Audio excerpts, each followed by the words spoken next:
ನಮಸ್ಕಾರ ಸ್ನೇಹಿತರೆ. ಗೃಹಲಕ್ಷ್ಮಿ ಯೋಜನೆಯಲ್ಲಿ 25ನೇ ಕಂತು ಜೊತೆಗೆ 26ನೇ ಕಂತಿನ ಹಣ ಬಿಡುಗಡೆ ಆಗ್ತಾ ಇದೆ. ಹೌದು ಸ್ನೇಹಿತರೆ, ಈಗಾಗಲೇ ಆಲ್ರೆಡಿ ಲಕ್ಷಾಂತರ ಫಲಾನುಭವಿಗಳ ಖಾತೆಗಳಿಗೆ ಜಮಾ ಆಗ್ತಾ ಇದ್ದು, ಅದರ ಜೊತೆಗೆ 24ನೇ ಕಂತಿನ ಹಣ ಕೂಡ ಕೆಲವೊಂದಿಷ್ಟು ಫಲಾನುಭವಿಗಳು ಬಾಕಿ ಉಳಿದಿದ್ದು ಅವ್ರಿಗೂ ಕೂಡ ಕ್ಲಿಯರ್ ಆಗ್ತಾ ಇದೆ.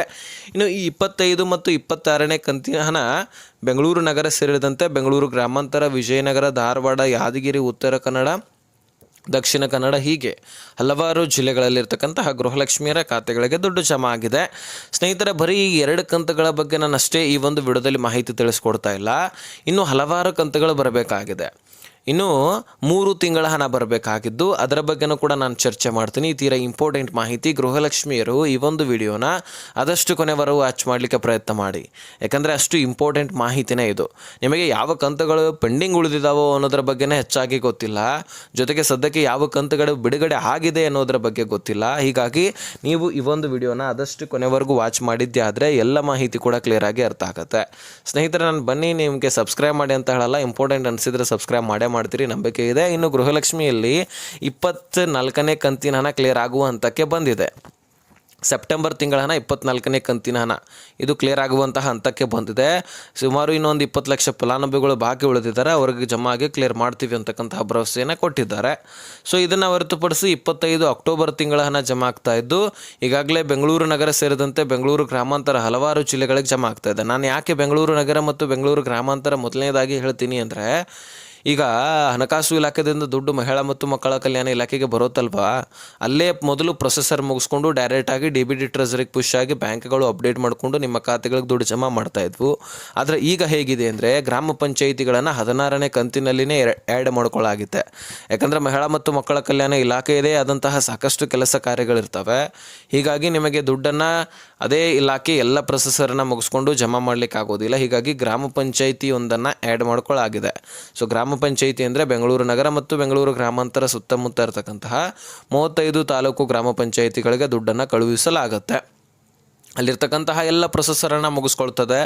ಅಲ್ಲಿಂದ ಮತ್ತೆ DBT ಒಂದು ಮತ್ತೆ ವಾಪಸ್ಸಾಗಿ ಮಹಿಳಾ ಮತ್ತು ಮಕ್ಕಳ ಕಲ್ಯಾಣ ಇಲಾಖೆಗೆ ಬಂದು DBT ಟ್ರೆಸರಿಗೆ ಪುಷ್ ಆಗಿ ಬ್ಯಾಂಕ್ಗಳು ಅಪ್ಡೇಟ್ ಮಾಡಿಕೊಂಡು ಗೊತ್ತಲ್ವ ಮುಂದೆ ಟ್ರಯಲ್ ನಡೆಯುತ್ತೆ. ಆ ಟ್ರಯಲ್ ಎಲ್ಲಿ ನಡೆಯುತ್ತೆ ಅಂದರೆ ಬೆಂಗಳೂರು ನಗರ ಮತ್ತು ಬೆಂಗಳೂರು ಗ್ರಾಮಾಂತರದಲ್ಲಿನೇ ನಡೆಯುತ್ತೆ.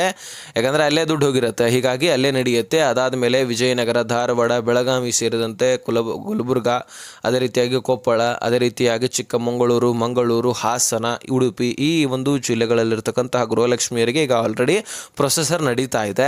ಸದ್ಯಕ್ಕೆ ಯಾವುದೇ ರೀತಿ ತಾಂತ್ರಿಕ ದೋಷಗಳು ಕಂಡು ಬಂದಿಲ್ಲ, ಹೀಗಾಗಿ ನೀವು ವರಿ ಮಾಡಿಕೊಳ್ಳುವಂತಹ ಅವಶ್ಯಕತೆ ಇಲ್ಲ ಅಂತ ಸಚಿವೆ ಲಕ್ಷ್ಮೀ ಹೆಬ್ಬಾಳ್ಕರ್ ಅವರು ತಿಳಿಸಿದ್ದಾರೆ. ಸೊ ಸ್ನೇಹಿತರೆ, ಇವುಗಳು ಅಷ್ಟೇ ಅಲ್ಲ, ನಿಮಗೆ ಬರೋದು ಈ 24, 25, 26 ನವೆಂಬರ್, 27 ಡಿಸೆಂಬರ್ ತಿಂಗಳ ಹಣ. ಇನ್ನೇನು ಜನವರಿ ಕೂಡ ಮುಗಿದೋಯ್ತಲ್ವಾ, ಹೀಗಾಗಿ ಜನವರಿ ತಿಂಗಳ ಹಣ ಕೂಡ ಬರಬೇಕು. ಅಂದರೆ 28ನೇ ಕಂತಿನ ಹಣ. ಈಗ 28ನೇ ಕಂತಿನ ಹಣ ಅಂದರೆ ಈಗ ಜನವರಿ ಮುಗಿದೋಯ್ತಂದರೆ ಜನವರಿಯಲ್ಲಿ ದುಡಿದಿರ್ತಕ್ಕಂತಹ ಒಂದು ವೇತನವನ್ನು ಫೆಬ್ರವರಿನಲ್ಲಿ ಸರ್ಕಾರಿ ನೌಕರಸ್ಥರ ಒಂದು ವೇತನವನ್ನು ಜಮಾ ಮಾಡ್ತಾರಲ್ವ, ಹಾಗೆ ಗೃಹಲಕ್ಷ್ಮಿ ಕೂಡ ನಾವು ಕೊಡ್ತೇವೆ ಅಂತ ಸಚಿವೆ ಲಕ್ಷ್ಮೀ ಹೆಬ್ಬಾಳ್ಕರ್ ಹೇಳಿದರು. ಅಂದರೆ ಜನವರಿ ಪ್ರಾರಂಭವಾಯಿತು ಅಂದರೆ ಜನವರಿ ದುಡ್ಡನ್ನು ಕೊಡೋದಿಲ್ಲ, ಡಿಸೆಂಬರ್ ತಿಂಗಳ ಹಣ ಕೊಟ್ಟಿರ್ತಾರೆ. ಜನವರಿ ಮುಗೀತಂದರೆ ಫೆಬ್ರವರಿನಲ್ಲಿ ಜನವರಿ ತಿಂಗಳ ಹಣ ಕೊಡೋದು, ಫೆಬ್ರವರಿ ಮುಗೀತಂದರೆ ಮಾರ್ಚ್ನಲ್ಲಿ ಫೆಬ್ರವರಿ ತಿಂಗಳ ಹಣ ಕೊಡೋದು. ಈ ರೀತಿಯಾಗಿ ಒಂದು ತಿಂಗಳ ಹಣ ಇನ್ನೊಂದು ತಿಂಗಳಲ್ಲಿ ಜಮಾ ಮಾಡ್ತಕ್ಕಂಥದ್ದು. ಈಗ ಈ 4 ಕಂತುಗಳು ಉಳಿದಿದ್ದಾವೆ. ಇದರ ಜೊತೆಗೆ ಹೋದ ವರ್ಷದಲ್ಲಿರ್ತಕ್ಕಂತಹ 2025ರಲ್ಲಿ ಫೆಬ್ರವರಿ ಮತ್ತು ಮಾರ್ಚ್ ತಿಂಗಳ ಹಣವನ್ನು ಕೊಟ್ಟಿರಲಿಲ್ಲ. ಜನವರಿ ಹಾಕಿದ ಬಳಿಕ ಡೈರೆಕ್ಟಾಗಿ ಏಪ್ರಿಲ್ ತಿಂಗಳದ ಹಾಕಿದರು. ಇದು ಕೂಡ ನಿಮಗೆ ಗೊತ್ತಿರಲಿಲ್ಲ. ಸ್ವತಃ ನಮಗೆ ಈಗ ಇದ್ರ ಬಗ್ಗೆ ಡೀಟೇಲ್ ಗೊತ್ತಿದ್ರು ಸಹಿತ ನಾವು ಏನು ಮಾಡ್ಲಿಕ್ಕೆ ಆಗೋದಿಲ್ಲ. ಸರ್ಕಾರ ದುಡ್ಡು ಹಾಕಿದಾಗಲೇ ನಿಜ ಅನ್ನಬೇಕಲ್ವಾ. ಅವ್ರು ಹೇಳ್ತಾರೆ ಇನ್ಫಾರ್ಮೇಷನ್, ನಾವು ನಿಮಗೆ ತಿಳಿಸುವಂತಹ ಕೆಲಸ ಮಾಡ್ತೀವಿ. ಆದರೆ ದುಡ್ಡನ್ನು ಈ ದಿನ ಬಿಡ್ತವೆ ಅಂತ ಹೇಳೋದು ಅವರೇ. ಆದರೆ ಸರಿಯಾದ ಟೈಮ್ಗೆ ಹೇಳಿ ಕೊಟ್ಟರೆ ನಮಗೆ ಬೆಟರು, ಯಾಕಂದರೆ ನಾವು ಕರೆಕ್ಟಾಗಿ ಇನ್ಫಾರ್ಮೇಷನ್ ಕೊಟ್ಟಿರ್ತೀವಿ. ಆದರೆ ಆ ಇನ್ಫಾರ್ಮೇಷನ್ ತಕ್ಕಂತೆ ಸರ್ಕಾರ ದುಡ್ಡನ್ನು ರಿಲೀಸ್ ಮಾಡೋದಿಲ್ಲ. ಹೀಗಾಗಿ ಹೆಚ್ಚು ಕಡಿಮೆ ಆಗುತ್ತೆ. ಒಂದು ಸ್ವಲ್ಪ ನೀವು ಅಪಾರ್ಥ ಮಾಡ್ಕೊಳ್ಳೋಕೆ ಹೋಗಬೇಡಿ. ಯಾಕಂದರೆ PM ಕಿಸಾನ್ ಯೋಜನೆಯಲ್ಲಿ ನಿರ್ದಿಷ್ಟ ಡೇಟ್ ಫಿಕ್ಸ್ ಇರುತ್ತೆ. ಹೌದಪ್ಪ, ನಾವು ಈ ದಿನಾಂಕದಂದು ಬಿಡುಗಡೆ ಮಾಡ್ತೀವಿ, ಈ ಒಂದು ಜಿಲ್ಲೆಯಲ್ಲಿ ಈ ಒಂದು ರಾಜ್ಯದಲ್ಲಿ ಹೋಗಿ ಇಷ್ಟು ಗಂಟೆಗೆ ನಾವು ರಿಲೀಸ್ ಮಾಡ್ತೀವಿ ಅಂತಕ್ಕಂಥದ್ದನ್ನು ಹೇಳ್ತಾರೆ. ಸೊ ಹಾಗೆ ಆ ಒಂದು ಬಟನ್ ಒತ್ತಿದ್ರೆ ಸಾಕು, PM ಕಿಸಾನ್ ಯೋಜನೆ ದುಡ್ಡು ರಿಲೀಸ್ ಆಗಿಬಿಡುತ್ತೆ. ಎಷ್ಟೆಲ್ಲದು ಒಂದು 10,000 ಕೋಟಿಯಷ್ಟು ರೈತರಿಗೆ 2-3 ದಿನದಲ್ಲಿ ಕ್ಲಿಯರ್ ಆಗಿರುತ್ತೆ.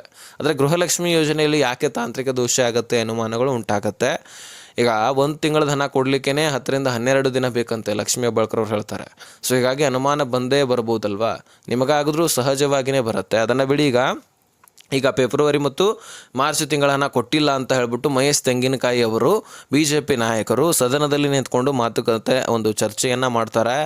ಸ್ಪೀಕರ್ಗಳಿಗೆ ಹೇಳ್ತಾರೆ, ಯಾಕೆ 2 ತಿಂಗಳ ಹಣವನ್ನು ಕೊಟ್ಟಿಲ್ಲ, ಈಗಾಗಲೇ ನಾವು ಚಳಿಗಾಲದ ಅಧಿವೇಶನದಲ್ಲಿ ಇದ್ರ ಬಗ್ಗೆ ಚರ್ಚೆ ಮಾಡಿದ್ವಿ, ಕಳೆದ ಅದು ಕೂಡ 1 ತಿಂಗಳ ಆಗೋಯ್ತು, ನಾವು ಮುಂದಿನ ದಿನಗಳಲ್ಲಿ ಸರಿಪಡಿಸ್ತೀನಿ ಅಂತ ಸಚಿವೆ ಲಕ್ಷ್ಮೀ ಹೆಬ್ಬಾಳ್ಕರ್ ಅವರು ಒಂದು ಅಪ್ಡೇಟನ್ನು ಕೊಟ್ಟಿದ್ರು. ಅದರ ಪ್ರಕಾರ ಇನ್ನೂ ಕೂಡ ನಡ್ಕೊಂಡಿಲ್ಲ, ಅವುಗಳನ್ನು ಕ್ಲಿಯರ್ ಮಾಡಿ ಅಂತ ನಮ್ಮ ಮನವಿ ಅಂತ ಮಹೇಶ್ ತೆಂಗಿನಕಾಯಿ ಅವರು ಕೂಡ ಹೇಳಿದ್ದಾರೆ. ಹೀಗಾಗಿ ಬಹಳಷ್ಟು ಚರ್ಚೆಗೆ ಈಡಾಗಿದೆ. ಸದ್ಯಕ್ಕೆ ಸ್ನೇಹಿತರ ಈ ಕಂತುಗಳು ಪೆಂಡಿಂಗ್ ಉಳಿದಿದ್ದು ಕ್ಲಿಯರ್ ಆಗ್ತಾ ಇದ್ದಾವೆ. ನಿಮ್ಮ ಅಕೌಂಟ್ಗಳಿಗೆ ಬರ್ತಾ ಇದೆ, ಖಂಡಿತವಾಗ್ಲೂ ಬರ್ತಾ ಇದೆ. ಅದನ್ನು ಕಮೆಂಟ್ ಮಾಡಿ ತಿಳಿಸಿ. ಹಾಗೆ ಈ ವಿಡಿಯೋ ಯಾವ ಜಿಲ್ಲೆಗಳಿಗೆ ಹೋಗಿ ಮುಟ್ಟಿದೆ ಅನ್ನುವಂಥದ್ದನ್ನು ಕೂಡ ನಿಮ್ಮ ಜಿಲ್ಲೆಯನ್ನು ಕೂಡ ಮೆನ್ಷನ್ ಮಾಡಿ. ಸದ್ಯಕ್ಕೆ ಇದಿಷ್ಟು ಮಾಹಿತಿ ಇತ್ತು, ನಾನು ತಿಳಿಸುತ್ತೀನಿ. ಅರ್ಥ ಆಗಿದ್ದಲ್ಲಿ ನೆಕ್ಸ್ಟ್ ಮಾಹಿತಿ ಒಂದಿಗೆ ಸಿಗೋಣ. ಲಿಸನ್ ಬಾಯ್ ಬಿಡಿ ಫ್ರೆಂಡ್ಸ್.